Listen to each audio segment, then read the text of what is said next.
Well, hey everybody, John Retlin here, and this is hashtag Ask for Honesty, episode 3. Thank you guys so much for the support for not just this, revival of the series, but also for the channel in general. I really do appreciate it. Great questions I got in the first 2 episodes, and in this one, got a ton of great ones that I'm going to be diving into. But if you do want to send a question, comment below, and you don't have to use the hashtag Ask for Honesty. Find me in DM on Twitter if you would like to send me questions there, if you're able to. Or I usually put up the tweet, just say wrestling movie related questions, use the hashtag Ask for Honesty and comment below. So yeah, I usually put that up Tuesday night, Wednesday morning, so that's how you can find me. But yeah, if for any reason you don't have Twitter, just comment below and I will make sure to include your guys' questions. Also, some of these are going to be used for future rants, so I'm going to get into some detail, but not too much detail. Don't think that I'm skipping over your guys' questions. Not at all. I do, however, have a lot, so we're going to get right on into it.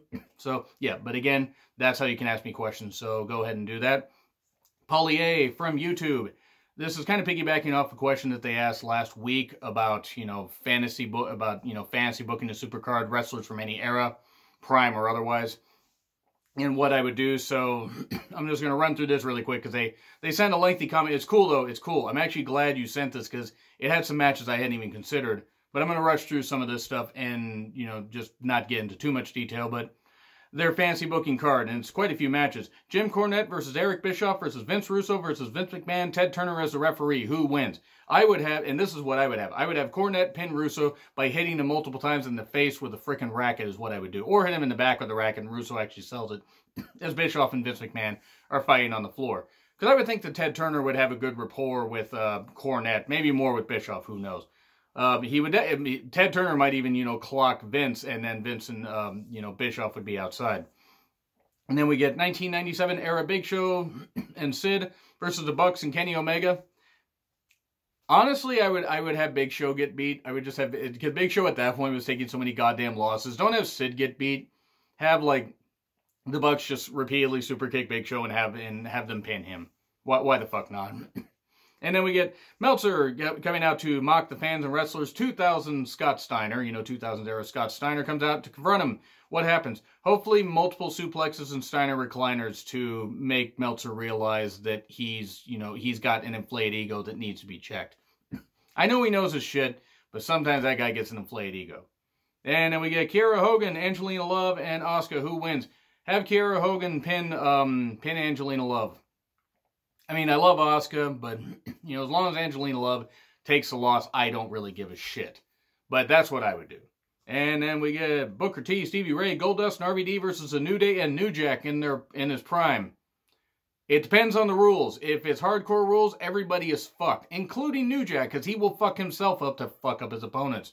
Fucking hell, have Goldust take the loss and have New Day and New Jack just go nuts. New Jack actually in RVD would probably be battling out on the floor, but have New Day pin Goldust. And then we get 1998 Goldberg versus 2010 John Cena. Have Cena do it. Cena is a more complete wrestler than Goldust, or Goldberg. Well, I mean, not more than Goldust, but more than Goldberg. Yeah, I just have Cena do it. Why the fuck not? At that point, whatever. I mean, I wouldn't be against Goldberg taking a loss there. And then we get Becky versus 2005 Gail Kim. Gail, it took a bit for her really to find her footing, even though she was good in the ring after a couple years, especially after leaving WWE and being used as a valet mainly in TNA for a time until the Knockouts division got established. And the Knockouts division was a ton better than the women's division in WWE, not even for lack of talent, but just how they were booked. But anyway, Becky, and then maybe have a rematch and have Gail win at some point. Batista versus Lesnar versus Lashley. Lashley, Lashley. When Lashley, I think, is the youngest one of them, have Lashley pin Lesnar. And have Batista take both of them out or whatever after a bit, and then he gets taken out later. Then Lashley spears Lesnar. And hopefully doesn't talk about his sisters. And then we get Mr. Perfect versus Savage versus Owen Hart versus Piper. Sorry, I am really having a difficult time reading my own handwriting. But anyway, Mr. Perfect, Randy Savage, Owen Hart, and Roddy Piper. Savage pins Piper. Perfect and Owen can have their own scrap. Prime Bret versus Prime Angle, both faces. Ooh, Bret. I would almost put Angle as a heel. Angle starts to go more heelish there, but I would have Bret win. 1997-99 era Hollywood Hogan versus 13 Punk in a cage match. Well, it depends. If nobody can interfere, have Punk go over Hogan. And then Ministry Taker versus debuting Crow Sting 2000s Foley as a special enforcer. Sting. Have Sting do it. Sting should have broken the streak at Mania, by the way, if he had come over in 2011. So anyway, that's for that. Paulie Yates, sorry for rushing through that, but that's where I have that. So if I missed any of this, if I missed any other matches on there, I apologize. I wrote them down pretty quickly while I was at work. But now we get to other questions that were asked this week. Thank you, Paulie, once again for finding that, and also comment on YouTube. Anybody can comment on YouTube if you want your questions answered in the next episode. So, Alfredo Reyes 24, give me 5 things you will do to help WWE with their ratings if you were in charge. Less scripted promos, fire Kevin Dunn, give more power to people other than Vince, push the women a little more often, absorb 205 Live and NXT. Those are 5 things I would do. I mean, I'm sorry if I'm not getting quite detailed there, but the less scripting of the promos. Giving people bullet points is one thing. And actually, you know what? Let me fire off one of those, actually. Let me knock one of those off and say bringing back managers. Use some people as managers, valets, this kind of stuff, and that's another question I'm going to get into here a little bit later that somebody else asked. Bring back managers. Some people don't have the fucking gift of gab. Just let them. Some people freeze up on camera. Apparently Shelton is hilarious on camera, and I'm sure he is, or off camera, I mean, according to Jim Cornette. And yes, wearing the t-shirt, speaking of honest, that's why I had to include the Cornette t-shirt. But I'd bring back managers, and I would just have them for certain wrestlers and stuff like that, because really managers need to make a comeback. Managers, valets, this kind of stuff, because it works in small doses. I'm not saying have like as many managers they had in the 70s and 80s and stuff like that, and even in the early parts of the 90s. But managers are something that needs to make a comeback. And if it doesn't, it's going to leave a lot of people floundering. Because some people just simply can't get over enough without having somebody with them, and then it brings something out of them. That's the way to do it. That's what I would do. So I would for sure bring back managers, but I would do all that other stuff there. And then Jeremy8911, am I the only one getting heel vibes with Black's promos, Alistair Black's promos? No, you're not. You're more to your question, but I'm just letting you know. Could you see a feud between him and Balor over the IC title happening after Money in the Bank? Have Alistair beat him for the title at SummerSlam. Have them be an unlikely duo for a bit. And I'm not saying go for the tag titles or any of this kind of stuff, but Black could eventually turn on them. Let's say after Extreme Rules, you build up this thing, and then you have Alistair, being all dark and everything, brooding, take out Balor in like a 12-minute match for the IC title. Just have him take him out, couple black masses, or he goes for a sling blade, Alistair fights it off, and then just boom. Or he tries to go for a shotgun drop kick, and before Balor can even leave his feet, black mass, something like that. Just, that's how I would do it. I could see that definitely happening, and I am getting heel vibes from Alistair's promos. They need to do more with Alistair, though. These promos, I'm worried they're going to make him into a new Bray if they keep doing this. Like, I know that they have a ton of talents, and they're trying to find roles for every single person. Not everybody can be on TV all the goddamn time, but they're going to need to release some people. Now, I'm not saying release Alistair, but that's different in your question. But Alistair, I'm worried, is going to get lost in the shuffle, even on SmackDown. And as good as he is, and he's somebody that could benefit from a manager. Not that he can't talk, but a manager could help. How's Zelina, Zelina and Andrade are kind of perfect for each other. On TV, that is. Alistair and Zelina obviously are married. God, I don't know who the fuck you'd bring in to have him be his manager. But let me know in the comments. And then, let's see, thoughts on women's matches. For the most part, getting very little time the last month. This, and there's another person that asked another question related to the women, where I'm going to do what may end up being a very scathing, real honest rant about how the women have been booked since Mania. And it's not even so, like, besides Becky and Lacey, which could be a really good match. I mean, I'm obviously recording this before Money in the Bank. That could be a really, really good match. I think 10 minutes is about what it needs to be. I think Lacey's going to give him some moves. I don't know what's actually going to happen. I'll save that for the predictions I'm going to do later. I would not be shocked if Lacey won, but I don't think she's going to. And Lacey will go on the ascent anyway. This will not knock her down even if she loses. But you get the women, like, okay, they just suddenly announce all the women on Raw, and then they just slot the women in on SmackDown. like Bayley, and then, oh yeah, everybody's just suddenly in, or they have something between Sonya and Mandy backstage where Mandy's like, oh, you should be in there, and Sonya's like, no, you know what, you really should be in there, you deserve it, meaning Sonya's probably going to turn on Mandy. Stop thinking that right now. I run a clean show. I don't run a clean show. But I'm not very happy with the women not getting a lot of TV time. And it's all because Ronda left. That's pretty much it. But I'll get into that more on on that rant I talked about. But I totally agree. The thoughts, I'm pissed off is what it is. Even with the women I don't necessarily care for. You got women that are injured. You got Nia that's injured. Tamina. I don't know what the fuck's going on with Tamina. I don't know if she's injured or they just have her off TV. Mickey has not been seen for about, I think since Mania that I can think of. Alexa isn't wrestling all that much, probably because she's made of glass. And Alicia had that one match against Becky, and that was it. Bayley was not on last week after having a pretty good match with Becky on SmackDown.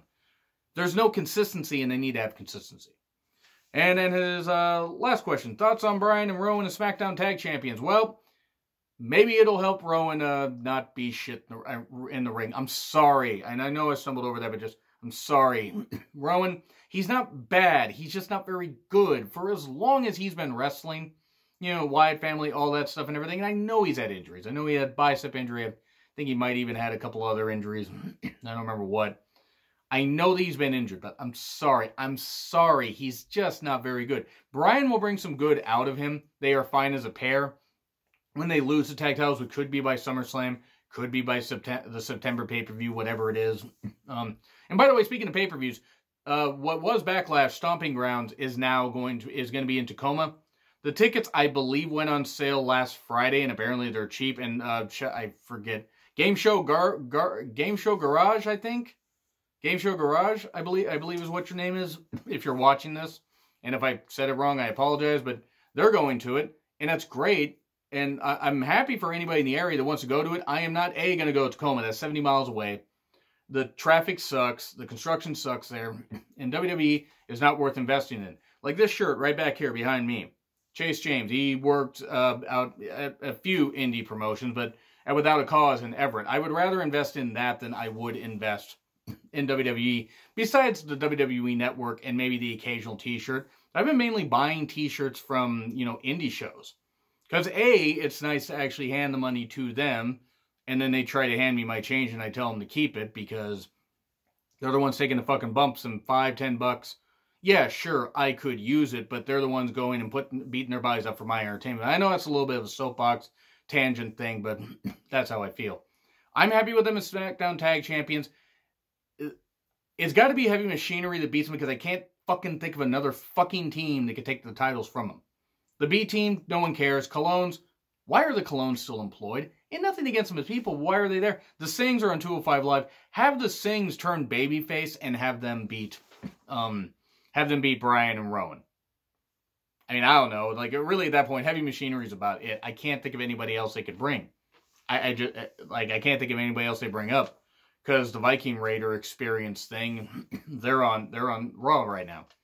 But anyway, so thank you, Jeremy. Thank you, Alfredo. Thank you, Paul EA, for sending in those questions. Now we get into 4 questions from Valena, WWE. Valena, really enjoyed talking to you. Thank you very much for sending these questions in. And again, if you guys have the ability to send them in DM, you are more than welcome to, if you don't want to flood my timeline and you want to make sure that your questions are answered. So, her thing, top 3 things you would do differently to fix the current WWE product so people would be more invested. And pretty much how I answered with Alfredo. But 3 things. I would bring back managers, valets. Just put people in certain roles and stuff like that. Utilize people that maybe want to be on the road but can't wrestle anymore. Why is Paul Ellering not being used? Heyman. Use Heyman with some other people. A couple others, something. I mean, I don't know how much he wants to travel. I mean, I think he's traveling to every Raw at least. I don't know about SmackDown. But that... I would absorb 205 Live into NXT and just make NXT 90 minutes. I know that seems a bit long, but 205 Live only has like 40, 45 minutes of a show anyway, and it's like 2 matches, sometimes 3 if you have a squash. It would cut down on costs, and you could have the 205 Live people, you could tape stuff. Yes, it wouldn't be live. It's already not live anyway, because, well, actually, no, wait a second. I think they tape it after SmackDown, so I think it is. They need to freshen it up. And putting it in Full Sail is a good idea. Just have a couple more dark matches after SmackDown and call it good. And then fire Kevin Dunn. I would say get rid of Vince McMahon, but Vince McMahon can't live forever, can he? But I would fire Kevin Dunn. That's what I would do. Releasing some people, sure, that's an easy answer, but those are 3. And then she says, do you think AEW will surpass WWE in weekly ratings after 1 year? And I can't remember who asked this, but I think it was something similar, not quite this question. But I think it was a WWE NXT guy, Justin. Always enjoy talking to him. But he said something like, could you see something happening with the ratings for AEW? AEW, it's going to depend on how their first 2 shows go, you know, or the first like month or so of TV tapings, whatever they're going to do. I don't know if they're going to go live every week. I have no idea, but it's going to depend. If they can keep their roster strong, bolstered, but not overflowing, where, yes, you may not see everybody every single week, but you don't go like 3-4 weeks without seeing somebody unless they're doing an injury angle or something like that. If they keep interest up, yes. Because WWE's ratings are falling, and I guarantee you, if the rumors are true of Fox winning $3 million a year, or not $3 million a year, $3 million a week, $3 million a year, good God, $3 million a week for SmackDown not to be canceled or that deal will be revisited, WWE's fucked with that, by the way. I think AEW can surpass them intermittently. I don't think it's going to be right away. People will be gravitating to it because it's an alternative. I, however, do not think that this is going to be... I don't think it's going to be something where they're going to smash WWE over the head. Now, will they do well? It also depends on how things are marketed. Apparently, they got a TV deal with TNT, and they're going to start in the fall. That's a big motherfucking deal. I lived through the Monday Night Wars, and I can tell you, seeing wrestling on Turner's networks again is something I never thought I'd see in my lifetime. I just never did. They can surpass them. I don't know if they will, at least completely, but I think it will be...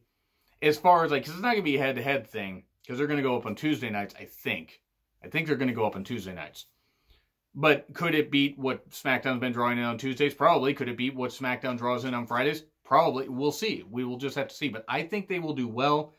It depends how well they hook people after that, though. After the first few months, after the honeymoon period's over, it's going to depend how much they keep people hooked. People want that alternative. They want support. It will do well. Top 3 indie free agents you'd like to see signed. This is also from Elena, by the way. Top 3 indie free agents you'd like to see signed to either AEW or NXT in the year, within the next year, or within this year. I'm not exactly sure, because when I wrote this down, I probably should ask for clarification. But let's just say in a year.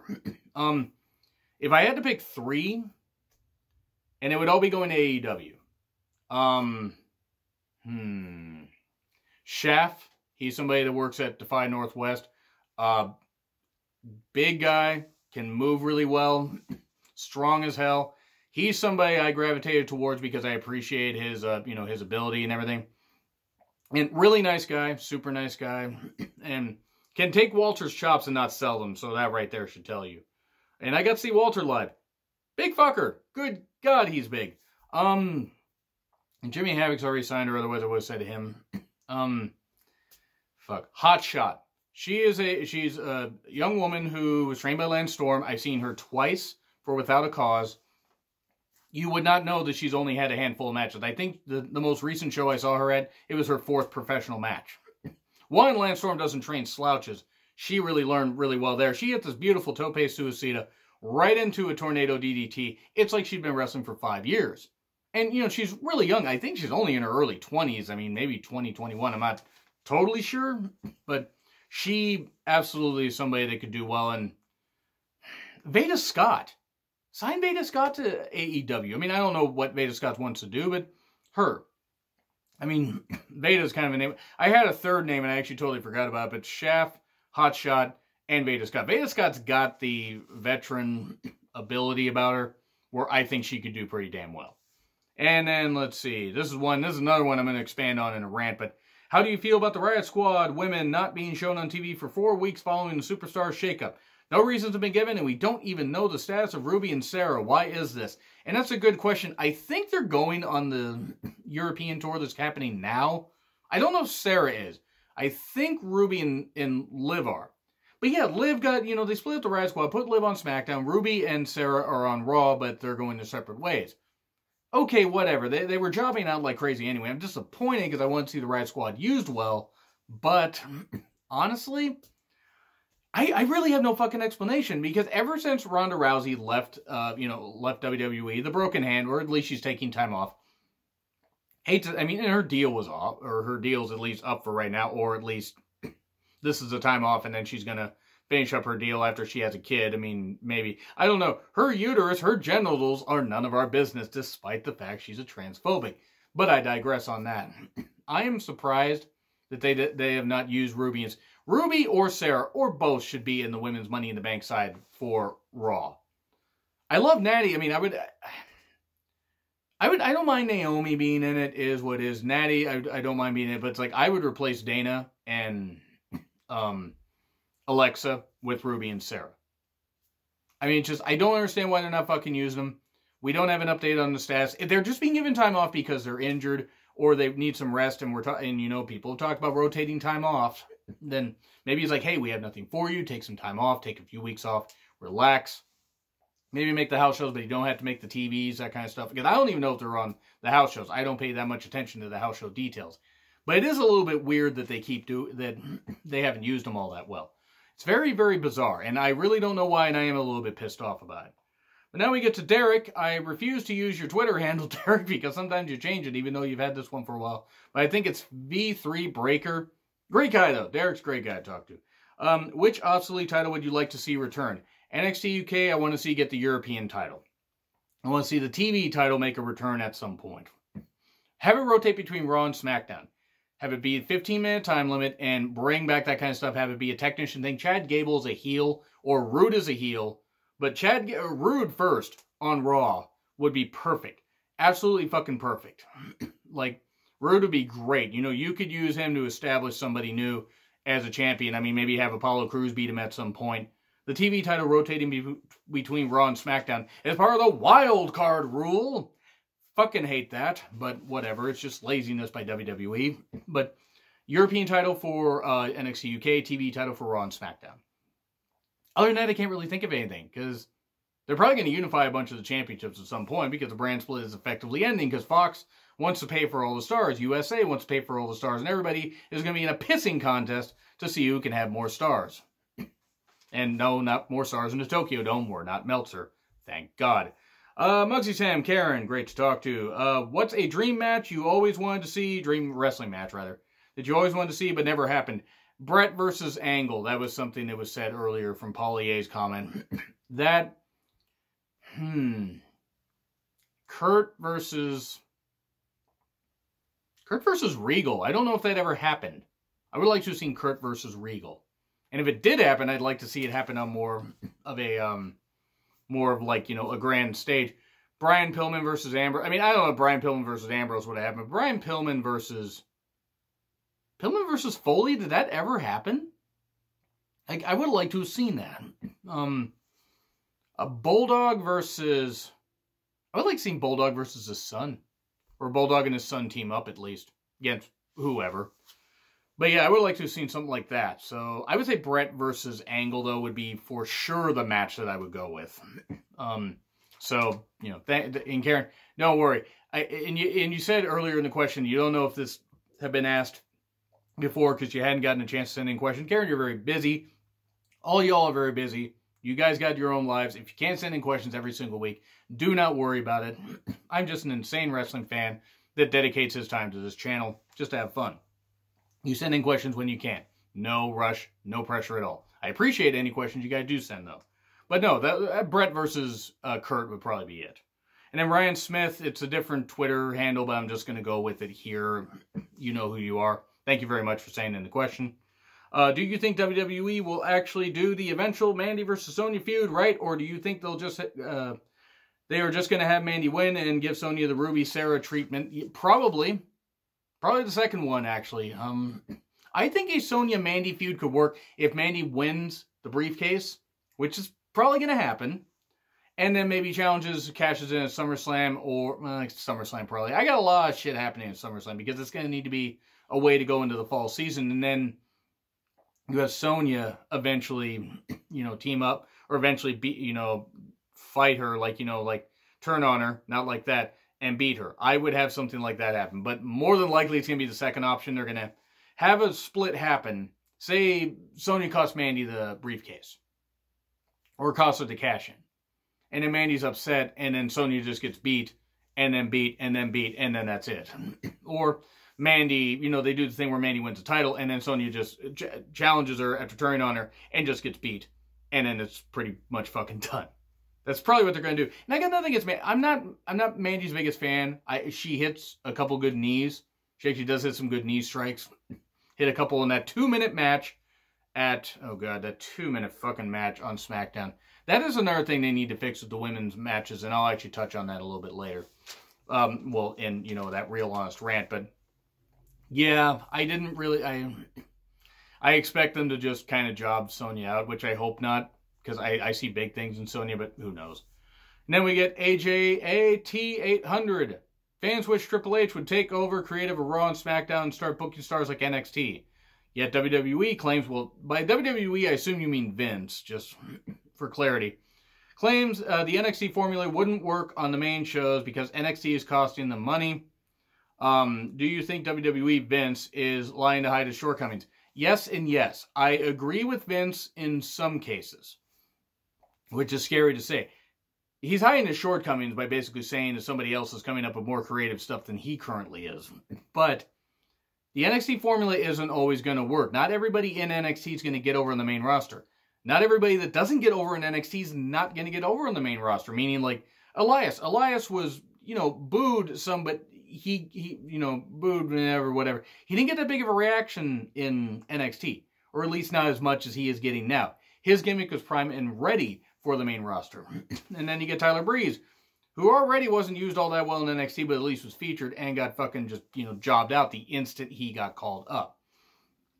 Yes, and I don't even think Triple H booking is going to save things, but it could. It would be very interesting if that happened, but I don't know. Yeah, I don't know if it's going to happen.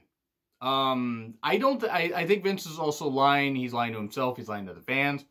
But also, I do agree somewhat, there's an element of truth. Not everything in NXT is going to work on the main roster. Look at the Ascension.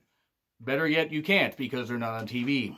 Then we get D Broncos 78087. This is kind of piggybacking off of something that Shane Helms tweeted, Hurricane Helms. But about, oh, if the hurricane had happened during wrestling Twitter, that the fans would have gone nuts. What was wrong with Sugar Shane Helms? That was perfectly fine. Why'd you tweak it?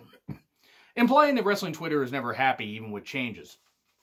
I think it has something to do with Firefly Funhouse. I mean, I don't know, but basically his question was pretty much, does wrestling Twitter complain no matter what changes happen? Yes, and I'm guilty of this just as much as anybody else. Now, I do want to say this. I don't personally think that complaining is bad if you have constructive criticism to say, but otherwise, yeah, there are a lot of people, and again, myself included, that do tend to complain a little too much. No matter what happens, any tweaks, any of this kind of stuff. But it's like, fewer people complain about the wildcard rule. Oh, well, people wanted the brand split to end. Actually, people just wanted the brand split to be, well, vast majority wanted the brand split enforced and people to be featured. And this wildcard rule now is just the first step in the brand split ending, and the same stars being featured, people getting upset and leaving the company and going to New Japan, Ring of Honor, Impact, you know, AEW, whatever. Going to the indies, making some money, in WWE, being like WCW in late 99, but especially in 2000, all these talents suddenly leaving, and they're on scorched earth. Yes, wrestling Twitter does tend to complain a lot. I think there are some justifications in some instances, especially if some people want to offer solutions, like, well, not this, but how about this? But some do complain just to complain. And again, I've been just as guilty of it as anybody else. Adam A. Freaky Dude on Twitter. Which you could be, I don't know. I'm kidding. It's your username. I'm just having fun. 3 questions. Despite how you feel about ECW, is it possible for you to do videos ranking ECW's champions, especially WWE ECW champs? Sure, at some point. Probably not till July or August. Well, it'll probably be August.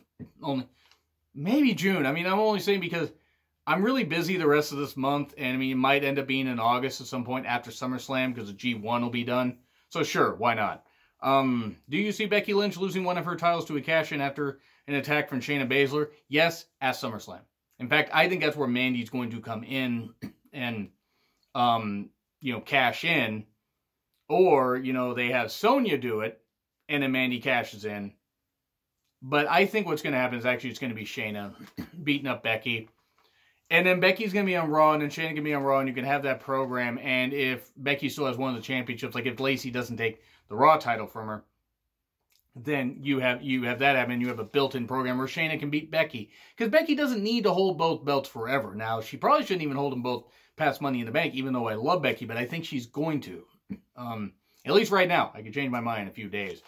But yeah, that was totally fine. I could totally see that happening. And then Vic Josephs seems to have, and this is also from Adam, Vic Josephs seems to have garnered good rapport from talent. What are your thoughts on his commentary? I think Vic Joseph's pretty good. He's a little bland, a little basic, but he adds a lot of good energy to his commentary. I think he's quite good with what he's doing. I think he could get better, and I would be certainly interested to see how he could do on Raw or SmackDown. You got to get Vince out of the commentator's ears, though, before Vic Joseph could be up there, because Vic Joseph otherwise is going to get ruined. Now, he's been doing good on 205 Live. At least I believe he's still calling 205 Live. And I know he's calling NXT UK with Nigel. And I'm not able to keep up on NXT UK as much because, quite frankly, guys, and I know some people have asked me about this, I'm not going to be able to review NXT UK, even though Derb has not been able, or, is backing off on this stuff.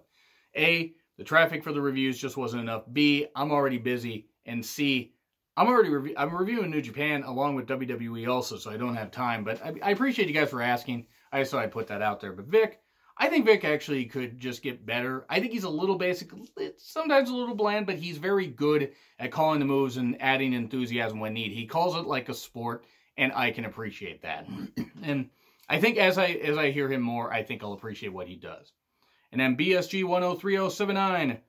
What are some current wrestlers you think would be better off as managers and valets? Lana. Keep Lana out of the motherfucking ring. I'm sorry, Lana is bad. Alexa. Get Alexa out of the ring. I would say Dana, but Jesus Christ, I don't think you should have Dana talk. I'm sorry, I'm sure Dana actually can talk, but the promos have not been good. But Alexa and Lana for sure. Leo. If they can work things out and Leo can actually be like a manager wrestler, I think that's a good idea. Because Leo can get a lot of people pissed off.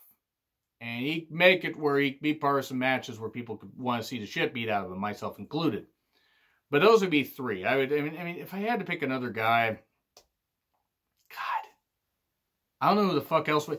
If Sheamus has to end up retiring, because we haven't seen Sheamus for like a month. We haven't seen Sheamus since WrestleMania. If Sheamus had to retire, he'd be a good manager or enforcer or something like that. Because Sheamus can talk pretty well and he could get some heat. But he'd be somebody. But no, he'd be bigger than most of the talents that he's managing. Truth. I think Truth could be a good manager. I know he's still wrestling, but I think that. And I hate to say it, Carmella. Because Carmella's just not that good in the ring. I mean, I'm not trying to sound like I'm shitting on all the women, but those are some right there. Those are some that I would pick. But Lana and Alexa for sure, and also Leo. Even though I don't like Leo, he could get a lot of good heat. And then we get Bret Bullet 10. Was the Usos revival segment as bad was the Usos revival as bad a segment as Lashley's sisters, or This Is Your Life with Bayley and the Old Day? Yeah, it's pretty much up there. It was really shit. I mean, you could check out what myself and the Durbinator had to say about the review, or in the review, the Raw review. Yeah, that was pretty fucking shit. I mean, and I didn't expect much. When I saw the Usos leaving, the locker room, like, what the fuck? And then they did the Usi hot thing. It was bad. But if I had to rank them, I hate to say it, Lashley's sisters would be the lowest.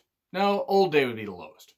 Because New Day still stayed over. Gallows and Anders. It went on too long, but Old Day would be the oldest. Lashley's sisters. Bayley, This Is Your Life, because it was painfully unnecessary. And then Usos Revival. Now, maybe that's just because it's the most recent thing, but it didn't help the Usos as baby faces in the Revival. The Revival looks sympathetic, and they're supposed to be heels. And I know they did turn down a big deal with WWE, and that's why they're being jobbed out, and it's stupid. What good are you going to do doing that to a whole bunch of talents? Oh, I'm paying them all this money, I'm going to embarrass them. It was bad. It's right up there, though. I mean, maybe I would have to rank Lashley's sisters just above, but My thing is, I was already worried they were going to ruin Lashley anyway. They ruined Bayley for no goddamn reason. So that's just below the Usos revival thing. Right now, yeah, that's probably the worst one. And then the final question from, I can't believe I got through these all that quick. I'm Just a Guy 1995. Thank you for saying this in, by the way. What would you like to see in Star Wars Rise of the Skywalker or Rise of Skywalker? I forgot the exact title. Star Wars Episode 9. That would wrap up the saga. You need to have a lot of fucking people die. You need to just deal with the fanfic people and have Kylo Ren and Rey kiss or something. I don't know. Form an alliance where maybe, you know, they realize that there's something good with both sides. Have good win in the end. You know, Carrie Fisher already passed away, so unfortunately, you know, you can't really do anything with that character. But you got to wrap up this whole thing with Kylo Ren and Rey, and other people. You know, have everybody in there that you can. I'm not saying you got to have people die, but it's like you have to wrap up all this stuff and finalize everything with Kylo and Rey, because otherwise you can't leave that open-ended. This is supposed to be the last one, you know, except for all the they're going to end up doing spin-offs. Just because the Han Solo movie didn't do all that well, they're going to end up doing other spin-offs, but they're going to see how Episode 9 does, and then maybe, you know, continue with, you know, that and do the Obi-Wan spin-off and stuff like that, or the origin story or something.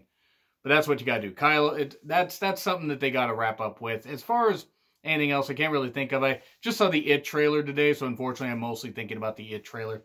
But yeah, that's pretty much actually where I'm going to leave that off. So again, hit me up on YouTube in the comments here. Or, you know, I mean, comment below this video. Hit me up on Twitter under that, you know, tweet. Use the hashtag #AskForHonesty. Or hit me up in DM if you want to send in more questions. I will try to maybe get to where I do these Thursdays instead. You know, like have them up Thursday afternoon instead of Friday. Because sometimes my Fridays are busy even though I'm off. But anyway, guys, that's going to be it. Thank you guys so much for the great questions. What do you guys think? Let me know in the comments. And again, leave any other questions for next week's show. And I'm John Ritlin, and I will see you soon.